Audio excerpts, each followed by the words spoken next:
ሰላም እግዚአብሔር ቃል ሲናገር እንደዚህ ነው። ብዙዎች የክርስቶስ መስቀል ጠላቶች ሆነው ይመላለሳሉ፣ መጨረሻቸውም ጥፋት ነው። ሆዳቸው አምላካቸው ነው፣ ክብራቸውም በነውራቸው ነው፣ ልባቸውም ያረፈው በምድራዊ ነገር ነው። ወዮ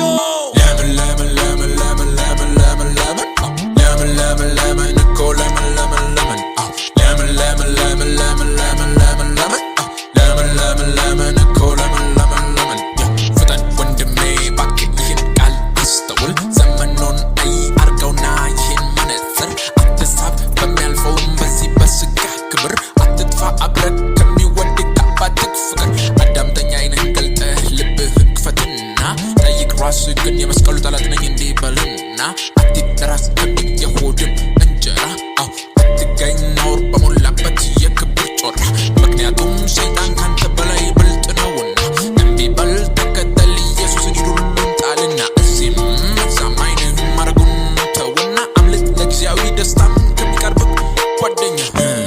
እናት እንኳን የገዛ ልጇን ብትረሳ አባትም ስሜ ጠፋ ብሎ ቢነሳ ሰፈር አገሩም ሊወግር ድንጋይ ቢያነሳ ሰማይ ተረት ያልሆነ የእውነት አምላክ አለና ገና ክፉ ሆነህ ሳለህ እርሱ ወዶሃልና እወቅ ላንተ ሲል 99ን በዚያ ጥሏልና ከወዳጆች በላይ እርሱ ወዳጅህ ነውና አምልጥ ከሚመጣው ጥፋት ኢየሱስ በልና ለምን ለምን ለምን ለምን ለምን ለምን ለምን ለምን ለምን ለምን እኮ ለምን ለምን ለምን ለምን ለምን ለምን ለምን ለምን ለምን ለምን ለምን እኮ ለምን ለምን ለምን ከሰማይ የወረደ የሕይወት እንጀራ ለሰው ሁሉ የተላከ አለ አንድ ነፃ ስጦታ።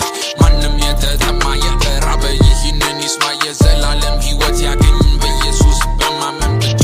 የምስራች ምድሬ የምስራች ንስር ብላበኝና ልንገርሽ ባክሽ ይህ ዜና በሞትስ ምን ሆናለሁ ብሎ መጨነቅ ሊያበቃ ኃጢአትን ሁሉ የሚያስወግድ የእግዚአብሔር በግ መጣ።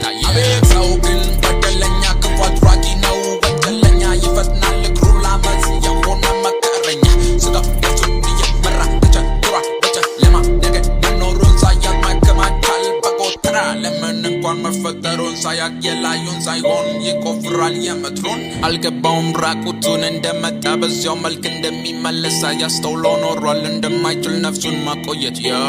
አንድ ቀን ግን እንደሚሞት ሲያስብ ይጨነቃል፣ ይቀመጣል ከቆመበት ግራ በመጋባት ዙሪያውን ሲመለከት ጊዜያዊ መሆኑን ሩጫው ሲገነዘብ ደግሞ ዋጋ ያለውን መፍትሄ ለመፈለግ ምን ይሆን ማድረግ ያለብኝ በዚህ ምድር ለመሞት የምኖር ካሁንስ ለምን የተፈጠርኩኝ? ግን ዛሬ እኔ እልሃለሁ በኢየሱስ እመንና ረፍት ታገኛለህ፣ ትኖራለህ በአዲስ ዓላማ።